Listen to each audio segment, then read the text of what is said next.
என் விசுவாசிகளே, கர்த்தருக்கு ஸ்தோத்திரம். நான் லில்லி பியஸ் மடகி. உங்கள் அனைவருக்கும் அன்பான வாழ்த்துக்கள்.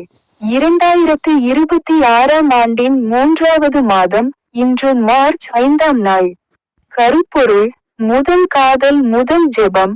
அன்பான ஆண்டவரே, எங்கள் அன்பு குளிர்ந்திருந்தால் எங்களை மன்னியுங்கள்.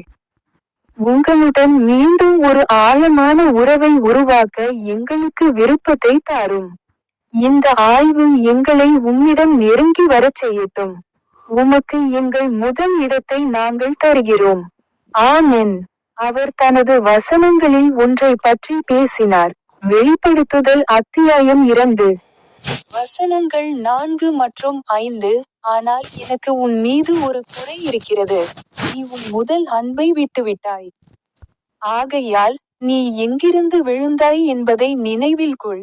மனந்திரும்பி முதலில் செய்த செயல்களைச் செய். நீ மனந்திரும்பவில்லை என்றால், நான் உன்னிடம் வந்து உன் விளக்குத்தண்டை அதன் இடத்திலிருந்து அகற்றுவேன். செய்தி: சில நேரங்களில் நாம் மதவாதிகளாக இருக்கிறோம். ஆனால் நம் அன்பு குளிர்ந்து போகிறது. தவக்காலம் நம் முதல் அன்பிற்கு திரும்ப ஒரு வாய்ப்பை அளிக்கிறது. இயேசு. இறுதி ஜெபம்: ஆண்டவரே, தயவு செய்து என் வாழ்க்கையில் அந்த முதல் அன்பை மீண்டும் தூண்டிவிடுங்கள். உங்கள் அனைவருக்கும் அன்பான வணக்கங்கள். மேலும் எனது யூடியூப் சேனலில் உள்ள ஸ்பீக் பொத்தானை கிளிக் செய்ய மறக்காதீர்கள்.